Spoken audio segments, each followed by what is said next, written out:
Muy buenos días con todos los participantes. Los saludamos desde la Red de Salud Abancay, Dirección Regional de Salud Apurímac del Ministerio de Salud, e invitamos a participar de esta telecapacitación programada para hoy jueves 15 de septiembre del 2022, a horas en 12 del mediodía, con el tema de rinitis alérgica, a cargo de la otorrinolaringóloga Selmira Palomino Alarcón, invitada por la Red de Salud Abancay, Dirección Regional de Salud Apurímac del Ministerio de Salud. Muy buenos días, doctora. Muy buenos días con todos. Agradecer a la invitación del doctor Eric para poder compartir este tema interesante y el objetivo es colaborar con los alcances, recomendaciones y el apoyo para su mejor manejo terapéutico en el personal de salud. En lo que vamos a la exposición, en las dudas que quieran, resolverlas y absolverlas, las conversamos al final de la exposición. La idea es dar una breve introducción para luego aclarar algunas dudas. El momento que usted desee, doctora, puede dar inicio a su presentación. Listo. Entonces vamos a comenzar. Muy bien. Bueno, hemos considerado pertinente escoger este tema, que es la rinitis alérgica, ya que es una condición de muchas personas. Tenemos una prevalencia alta a nivel mundial, entre un 10 hasta un 25% en la población mundial, y su manejo va a ir enfocado básicamente a los cuidados que tenga este paciente. Si bien es cierto, es una enfermedad con síntomas bastante frecuentes y conocidos por nosotros, pero su persistencia y su complejidad en sus complicaciones nos va a traer patologías que muchas veces van a terminar resolviéndose mediante tratamiento quirúrgico. Entonces, ¿qué es la rinitis alérgica? Vamos a continuar acá. Okay. Entonces, para empezar con este tema tenemos que tener en claro qué es la rinitis alérgica. ¿Y por qué lo enfoco? ¿Qué es? Porque al parecer la definición nos indica que es un proceso inflamatorio de la mucosa nasal que está mediado por inmunoglobulina C tras la exposición a alergenos netamente ambientales. Y típicamente se va a caracterizar por células inflamatorias dentro de la mucosa y submucosa. Esta definición médica, el paciente no lo entiende, así que nosotros la podemos definir cuando tenemos a un paciente frente a nosotros, que es una patología inflamatoria de la vía respiratoria caracterizada por los síntomas: obstrucción nasal, estornudos, rinorrea y moco, ¿no? Moco transparente. Esa es la característica principal. Entonces, para que nos entienda nuestro paciente, eso es, y para que nosotros lo entendamos, esa es la clínica característica de un paciente con rinitis. Y lo va a manifestar claramente cuando venga a nuestra consulta médica. ¿Por qué la importancia de tratar esta patología? En la mayoría de los casos, nosotros tenemos que evaluar esta patología porque forman parte y engloban de un grupo de trastornos alérgicos sistémicos. No solamente es un proceso inflamatorio nasal, sino es una triada, generalmente asociada al asma, asociada a un componente alérgico en piel, pero también lo tenemos en complicaciones como la sinusitis, las otitis medias serosas, las hipertrofias adenoideas, en los niños principalmente. Y muchas veces estos van a acompañar o se van a asociar a apneas obstructivas del sueño. Si englobamos a estos pacientes con todos estos componentes, definitivamente va a haber un impacto en su salud, y esto definitivamente en un niño va a impactar en la ausencia escolar y en un adulto en la ausencia laboral. Entonces, estas personas que tienen este componente atópico, definitivamente si no se controla adecuadamente, va a mellar en su calidad de vida. Y no solo en el paciente, sino en las familias si tienen niños pequeños. Es por ello que es importante su control adecuado. Y el control, ¿cómo viene? De un diagnóstico oportuno, de un tratamiento correcto, de una educación a la familia, al paciente, de entender este proceso inflamatorio. Cuando nosotros tratamos de comprender la fisiopatología o hacer enseñar al paciente es muy complejo. Hasta ahora hemos conversado qué es la rinitis, cómo impacta, cuáles son los síntomas principales, ¿no?, que nos ha enfocado, por ejemplo, la Organización Mundial de Alergia, ¿no?, con 4 síntomas principales. Terminas de dar todo este discurso y el paciente siempre sale confundido y te dice, doctora, ¿pero a qué soy alérgico?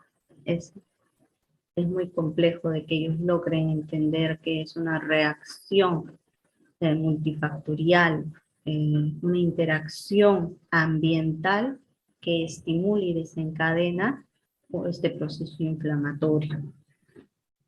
Y esto es lo que va a conllevar a toda esa respuesta inflamatoria de congestión nasal, de moco, de malestar, dolor. Y básicamente nos vamos a un círculo vicioso de exposición al alergeno, una reacción, una sensibilización, una respuesta de este anticuerpo, y esto va a ser repetitivo. Cada vez que estemos expuestos va a haber esta reacción inflamatoria y se va a producir los mismos síntomas, ¿no? Es por ello que es muy importante considerar el entendimiento para que este paciente asuma que es un proceso inflamatorio que se va a repetir cada vez que va a estar expuesto al alergeno, ¿no? Muchos esperan, les dan tratamiento y regresan frustrados, indicando no me he curado, sigo igual, estuve bien y nuevamente. Entonces ahí hay que intervenir y hacer comprender, y también como profesionales entender que mejor cuidado en esto es la oportunidad de tratamiento. ¿Y cómo diagnosticamos? El diagnóstico de la rinitis alérgica la vamos a basar netamente en la historia clínica del paciente.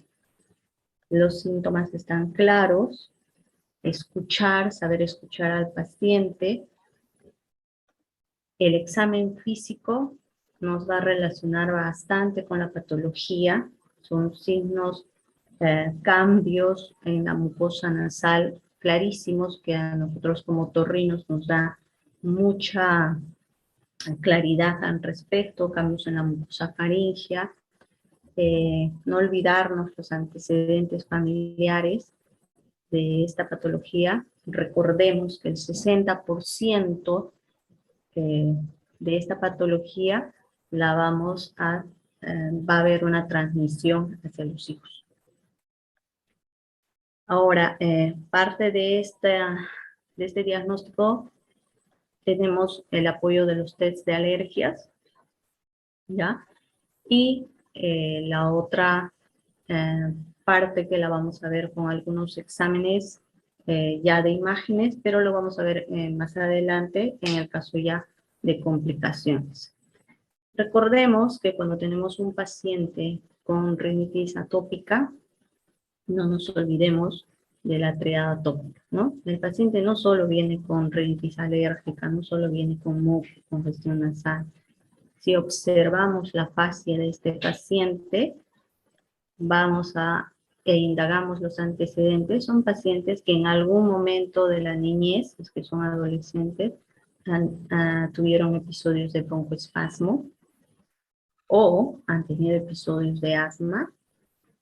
Y si le vemos la piel, son pacientes que tienen sequedad en la piel. Y si indagamos más, nos van a confirmar que también tienen reacciones alérgicas a nivel de piel. Entonces, como les mencioné previamente, la historia familiar constituye un factor muy importante en considerar cuando nosotros recibimos y tenemos esta clase de pacientes. Definitivamente, papá, mamá van a indicar, van a tener este antecedente, ya sea que el papá tiene asma o la mamá también nos va a referir que tuvo rinitis alérgica, o el abuelo.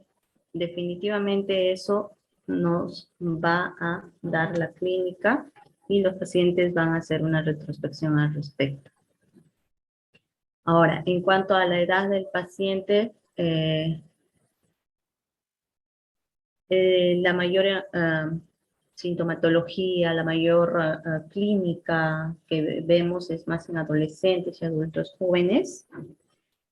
Hay factores externos que lo vamos a ver más adelante, como la exposición al humo, la exposición a olores fuertes, la exposición al aire acondicionado, cambios en la temperatura ambiental van a exacerbar el cuadro. ¿Y cuáles son los síntomas? Esta es una facies característica de un paciente con rinitis alérgica aguda. Esta es una facies alérgica en el cual nosotros vamos simplemente en la observación, vamos a ver a un paciente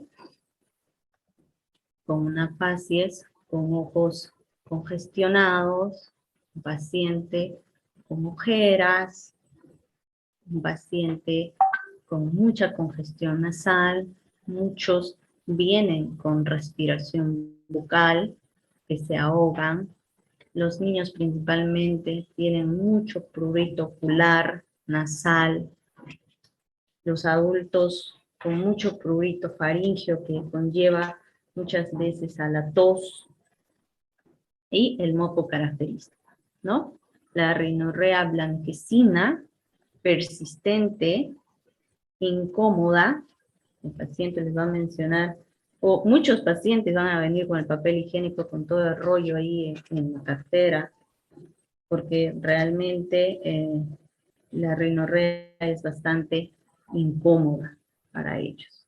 Entonces, les muestro estas imágenes en niños, porque en ellos se evidencia claramente esta sintomatología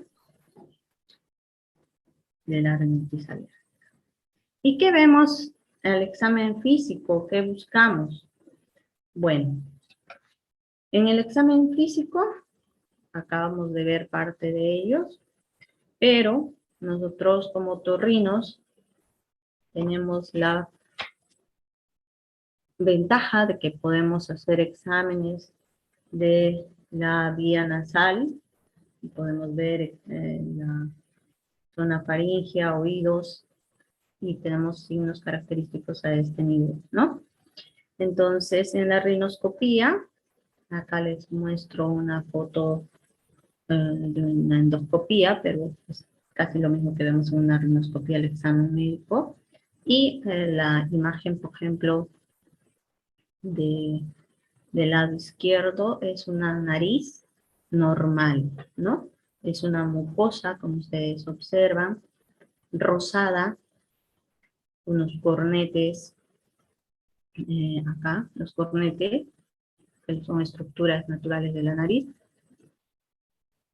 dentro de un tamaño normal, que nos dan permeabilidad para que pueda pasar el flujo aéreo, ¿no?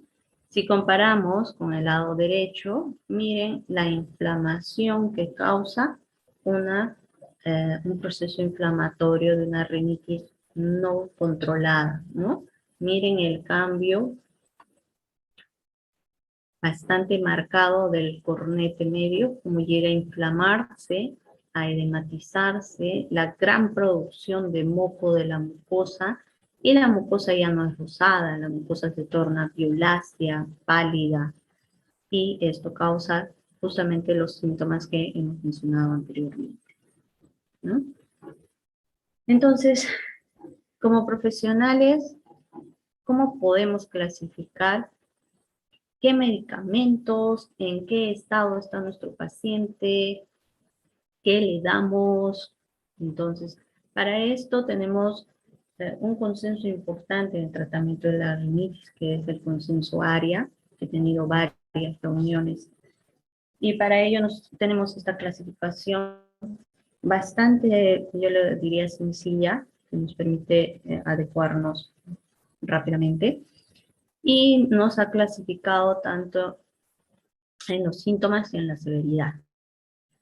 Entonces, acá tenemos síntomas intermitentes y síntomas persistentes.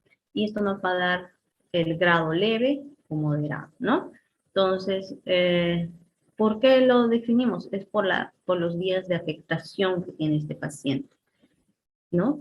Pues si tenemos un paciente que nos llega con síntomas menos de 4 días por semana, esto menos de 4 semanas al mes, entonces como lo podemos decir es intermitente, no es tan molestoso.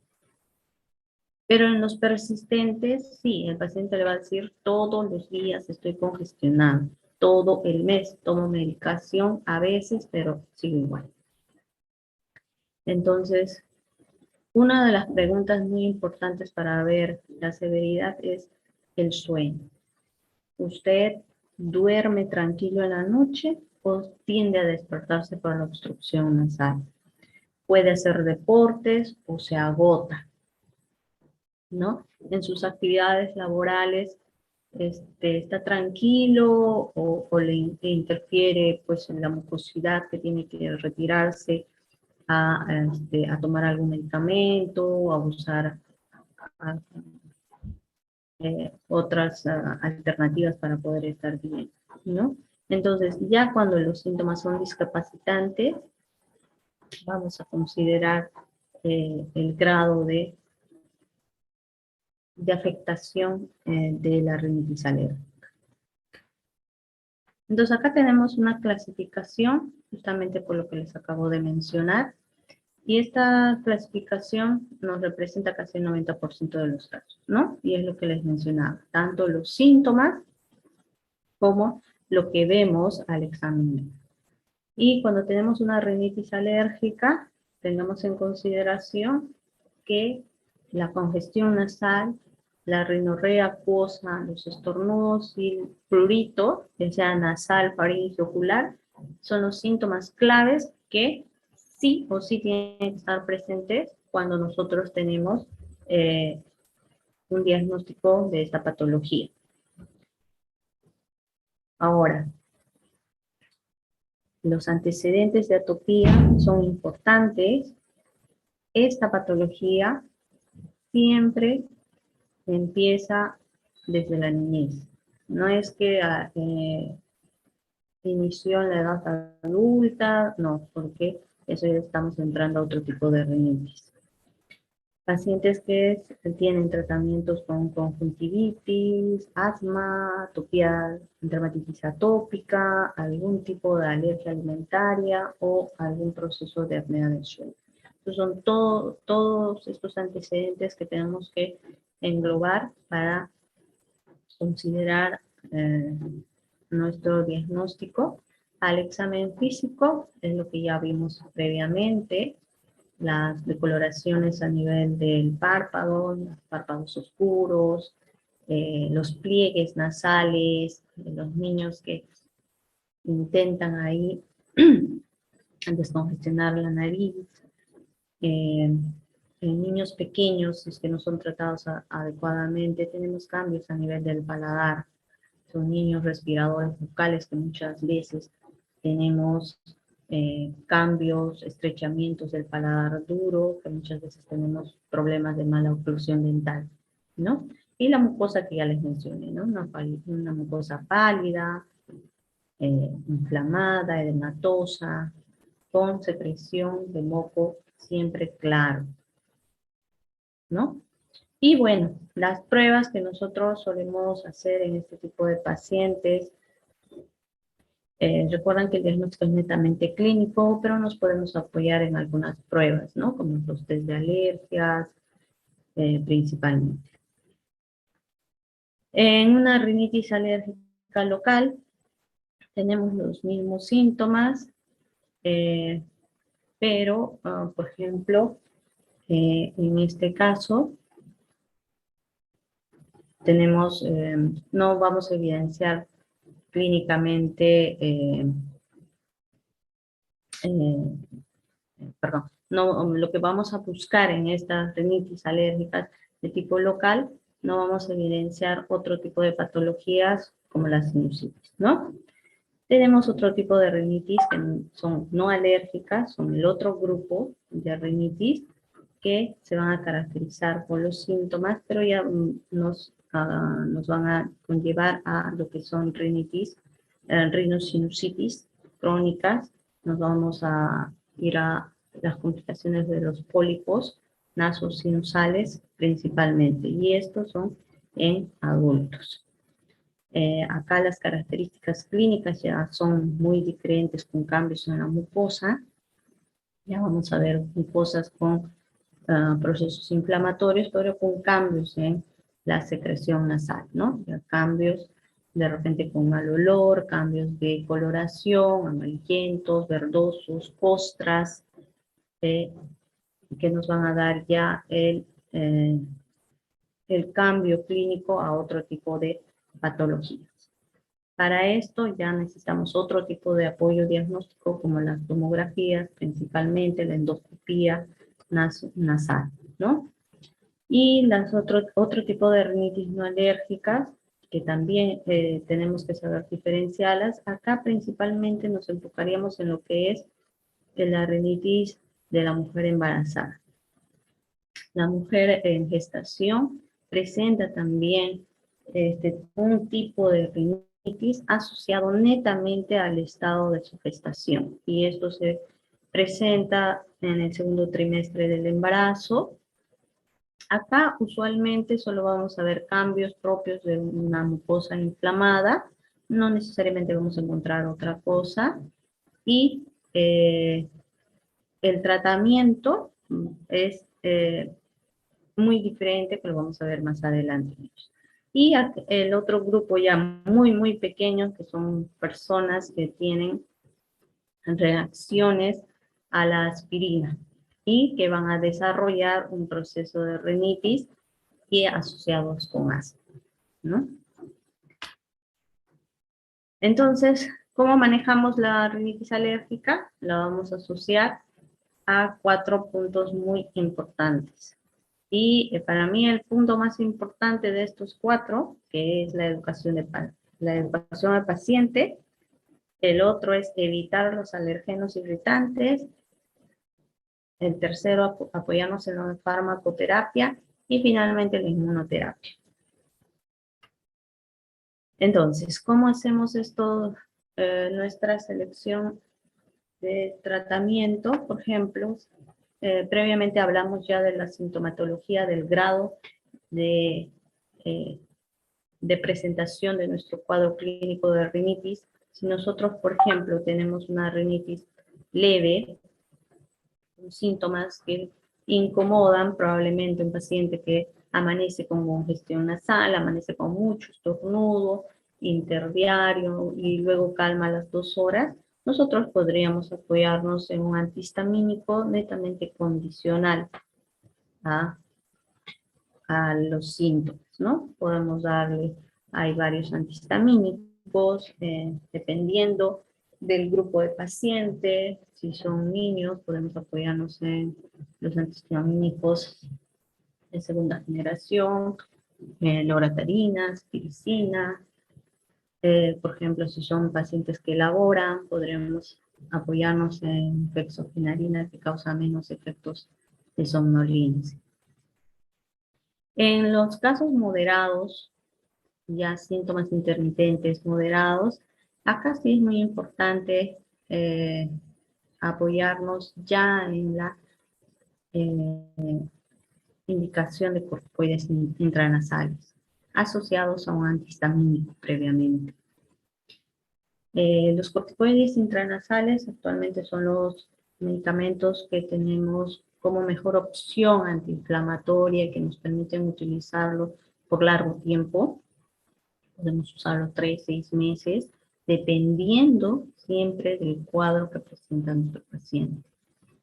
Estos medicamentos no tienen las complicaciones que podemos observar con las de vía oral, así que son bastante seguros, ¿no? Siempre hay que evaluar a nuestro paciente cuando empezamos un tratamiento de rinitis, a las 2 semanas, al mes, en las primeras instancias, para ver la adherencia al tratamiento. Eso es muy importante.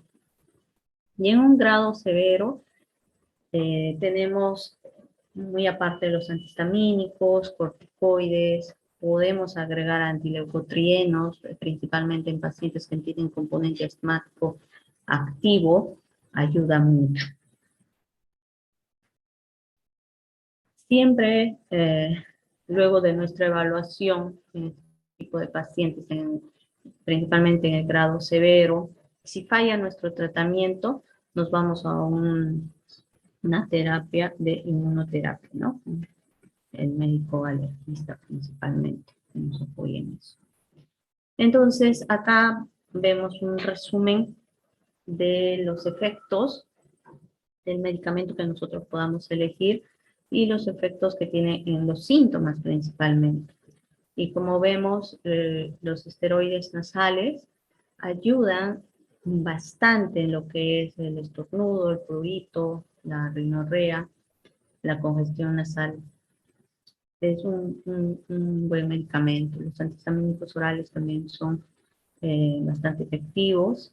Tengamos en consideración que los antihistamínicos no los podemos usar por largo tiempo por los efectos que hay en la sequedad de la mucosa, no son agradables, ¿no? Los descongestionantes tópicos son de gran ayuda en aquellos pacientes que tienen demasiada obstrucción nasal y tienen alteración en el sueño. Podemos ayudar con un descongestionante tópico.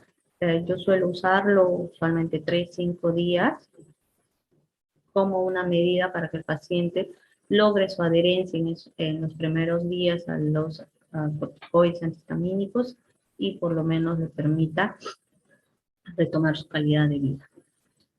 Los antileucotrienos, como el Montelukast, son medicamentos que coadyuvan al efecto del esteroide nasal, en disminuir el proceso inflamatorio. Nos ayudan bastante pacientes que tienen asma principalmente. Y los corticoides orales se les puede dar a los pacientes, suelo usarlo 2 o 3 días, solamente en aquellos pacientes que tienen un componente, por ejemplo, de sinusitis sobreagregada, que la obstrucción nasal es bastante marcada y el paciente necesita una respuesta casi inmediata, alivio de sus síntomas. Entonces, básicamente, esta es una imagen que nos muestra el objetivo que quieren lograr los pacientes que tienen rinitis alérgica. El anhelo de ellos es poder respirar adecuadamente el mayor tiempo posible y estar bajo la normalidad de todos nosotros, ¿no? Entonces, esta sería una presentación. Espero que haya quedado claro. No sé si tengan algunas dudas. Yo con gusto podemos acá ampliar las dudas que hayan quedado. Muy agradecido, doctora Selmira, por la presentación dada de rinitis alérgica y muy agradecido también por haber aceptado la invitación de la Red de Salud Abancay, Dirección Regional de Salud Apurímac, para poder acompañarnos en este tema de lo que son las telecapacitaciones. Doctora, hay algunas preguntas tanto en el YouTube, que hemos salido en directo, con respecto a lo que es un mito en los recién nacidos, ¿no? Usualmente, las madres utilizan cuando están con rinorrea, estos niños, la leche materna, supuestamente para permeabilizar las fosas nasales. ¿Qué tan efectivo es esto? Sí, efectivamente es una acción bastante utilizada, ¿no? En nuestra población, pero en realidad la leche materna lo que va a causar es mayor obstrucción de la vía respiratoria del recién nacido, del bebé, ya que los bebés no tienen esta capacidad de sonar la nariz. Entonces va a causar mayor obstrucción por el contenido espeso de la leche. Y muchas veces puede causar infección local si es que hay si quedan restos a nivel de la mucosa nasal. En los recién nacidos, recordemos que cuando tenemos a un bebé, tenemos un tipo de rinitis no alérgica que se va a presentar en los bebés en las primeras semanas de vida. Esta congestión nasal del recién nacido es por el proceso inflamatorio propio del parto y el nacimiento. Los papás se angustian muchísimo con, con, con ver a su bebé congestionado. Acá básicamente es informar de esta situación que es transitoria y que podemos ayudar a ese bebé con gotas de cloruro de sodio, ¿no? Que eso va a aliviar esta sintomatología. Doctora, nos preguntan con respecto a la pertinencia o no del uso de antihistamínicos en menores de 1 año. Y de ser el caso, ¿qué tipo de manejo se puede realizar a nivel del primer nivel de salud? Sí, efectivamente, en los pequeños menores de 1 año, el uso de antihistamínicos o corticoides intranasales es bastante limitado, ¿no? Básicamente nosotros nos podemos apoyar de repente con clorfenamina por 5 días, eh, si es que lo amerita el caso, pero siempre nuestra primera elección en pequeños es el uso de cloruro de sodio para ayudar en la descongestión nasal, ¿no? Y sí amerita un antihistamínico, pero por periodos de corto tiempo. Doctora, nos preguntan con respecto a los diagnósticos diferenciales con lo que es la rinitis alérgica. Sí, justamente les había mencionado que nosotros, teniendo claro cuáles son los síntomas de la rinitis alérgica, se nos va a presentar síntomas asociados, pero ¿cuáles son los síntomas diferenciales? El primero que va a estar asociado con la rinitis es la sinusitis. Las diferencias en sinusitis es que vamos a tener un cambio en la coloración del moco y va a estar asociado a síntomas de malestar general, cefalea, dolor faríngeo, y también este se va a presentar con síntomas agudos en la primera semana. Cosa muy diferente de la rinitis, que es un proceso repetitivo, que lo vamos a tener durante varias semanas. Lo otro que podemos tener, el diagnóstico diferencial, por ejemplo, son los pólipos nasales. La diferencia de los pólipos nasales, que es un proceso obstructivo de larga data.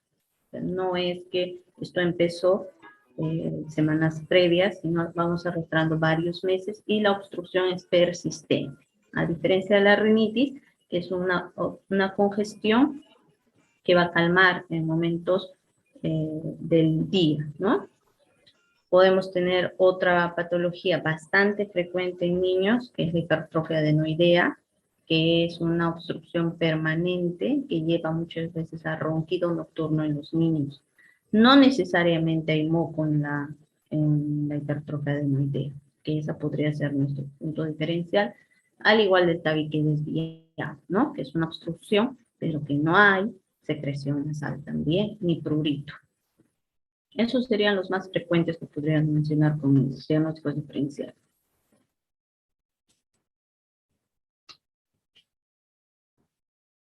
Doctora, nos preguntan con respecto a la pertinencia o no de utilizar los humidificadores. Unificadores, no. Recordemos que la reacción inflamatoria ambiental la vamos a ver más en ambientes húmedos. Entonces esto va a condicionar a que se produzca más el proceso inflamatorio.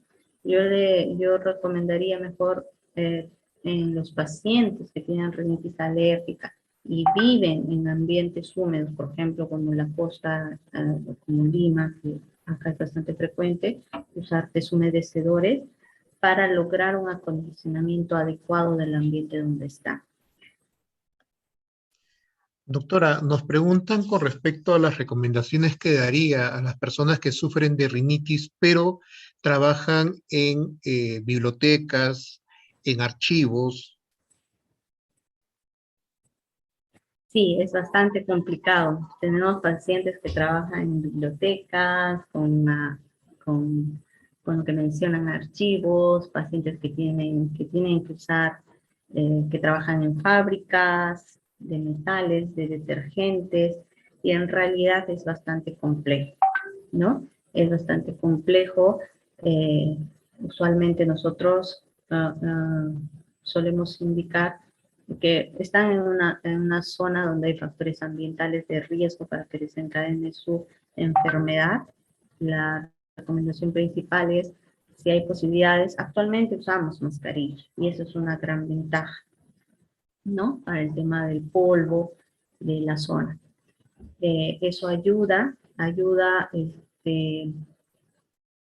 el control adecuado de su proceso alérgico, el tratamiento oportuno si es que se activan los síntomas para lograr no llegar a alguna complicación más adelante, ¿no?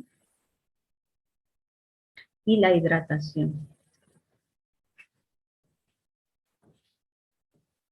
Doctora, nos preguntan con respecto a lo que es la pertinencia o no de los medicamentos corticoides intranasales. Los corticoides intranasales, como les mencioné, en este momento es eh, un apoyo al tratamiento bastante importante, ya que su efecto es netamente a nivel local, a nivel de la mucosa nasal. Entonces, esto nos permite una adherencia bastante buena si es que el paciente logra eh, tener un tratamiento disciplinado con su corticoide intranasal y logramos de esta manera disminuir el proceso inflamatorio a este nivel.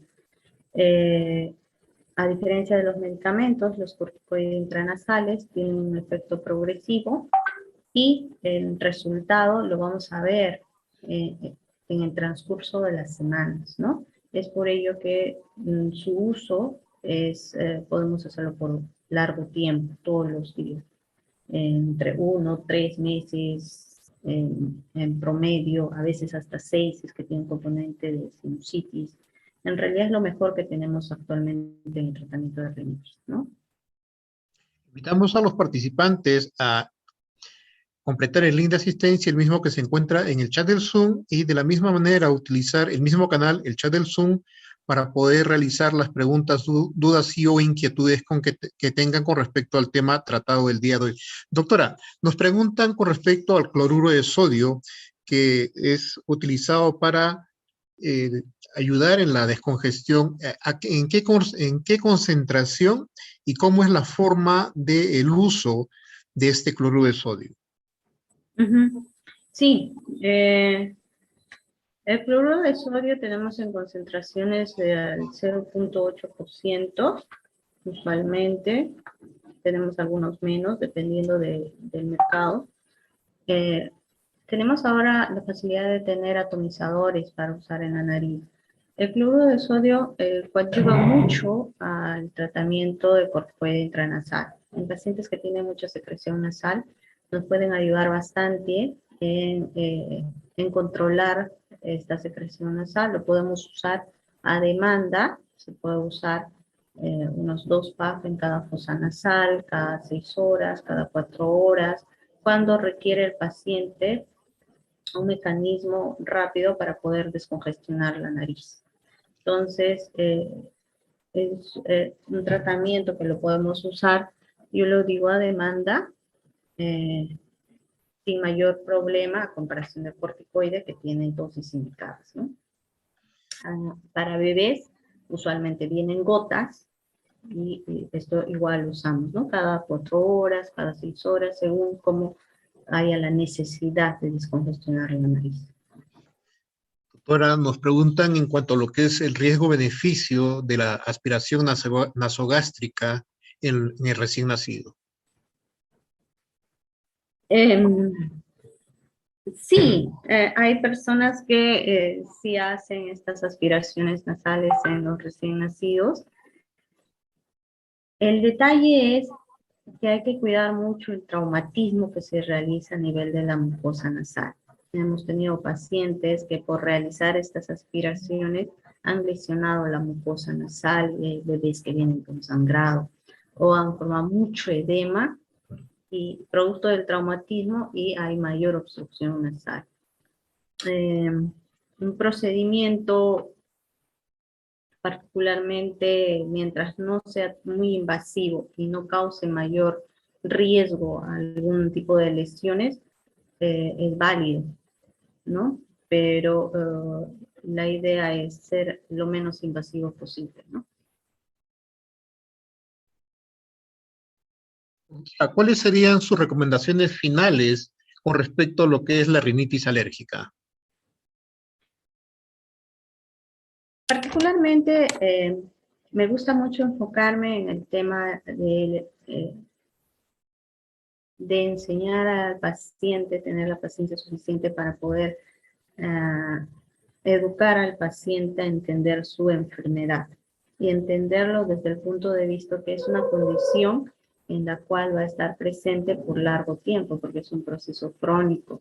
Entender que tiene que asumir, conocer su cuerpo, darse cuenta cuáles son los mayores desencadenantes que van a activar el proceso alérgico. No todos son iguales. Tenemos pacientes que reaccionan mucho al tema ambiental, el tema en estaciones de frío, cuando se baja la temperatura, aumenta la humedad, e inmediatamente ellos sienten este cambio y empieza todo su proceso alérgico. Hay pacientes que reaccionan mucho a las condiciones de polvo, cuando están expuestos al aire acondicionado, algunos alimentos, especialmente cítricos, fresas o azúcares, chocolates. Entonces hay que darles todo ese bagaje de información para que ellos entiendan y aprendan a conocer su cuerpo y se den cuenta cuáles son los factores que desencadenan en ellos el proceso inflamatorio. Y aprendan también a tomar acción en iniciar un tratamiento oportuno para evitar complicaciones respecto a este proceso inflamatorio. Si logramos esto, el paciente en realidad toma el manejo y el control de la rinitis y simplemente es un proceso que lo acompaña, más no que lo limita a sus actividades habituales, ¿no? Doctora, nos preguntan sobre lo que es el uso de los descongestionantes, si solo se utiliza para las personas y o pacientes que tienen rinorrea o se utiliza en forma momentánea o cómo es el manejo con esos pacientes. Sí, tenemos descongestionantes de vía oral y también tenemos descongestionantes tópicos. Los de vía oral están están asociados a los antihistamínicos. Podemos usarlo principalmente en pacientes que tienen mucha congestión nasal, mucha rinorrea, con alivio rápido. Su uso es de corto plazo, usualmente menos de 5 días, por los efectos cardiovasculares que tienen. Siempre considerar los antecedentes de cada paciente que tienen, no es para todos los descongestionantes. Y su buen uso en realidad sí ayuda, ¿no? Porque muchos de los antigripales los tienen también. Doctora, reciba los saludos de la directora ejecutiva de Infosalud del Ministerio de Salud, la licenciada Edith Betsabe Pariona Valer, del director regional de salud de la Dirección Regional de Salud Apurímac, el doctor Renan Ramos Morón, de la directora de la Red de Salud Abancay, la magíster Janet Indira Pichibo Bernales, y de todo el equipo de Infosalud que viene llevando a cabo estos trabajos de telecapacitación y tele-IEC desde el año 2020. Yo quedo muy agradecida a toda la institución y a su persona por la invitación. Y cuenten con mi persona para cualquier apoyo en capacitación y seguir ayudando en temas muy importantes que nos van a permitir principalmente ayudar a la población que nos necesita, ¿no? Que es nuestra razón de ser personal de salud. Muy agradecido, doctora, por haber aceptado la invitación realizada y estaremos coordinando internamente para los temas venideros en los meses subsiguientes. Muchas gracias, doctora Selmira. Muchas gracias a todos los participantes y los invitamos a completar el link de asistencia, que el mismo que se encuentra en el chat del Zoom, y nos estaremos viendo en horas de la tarde con el tema de incidencias gástricas por el COVID-19. Muy agradecido, doctora Selmira. Muy buenas tardes con usted, muy buenas tardes con todos los participantes.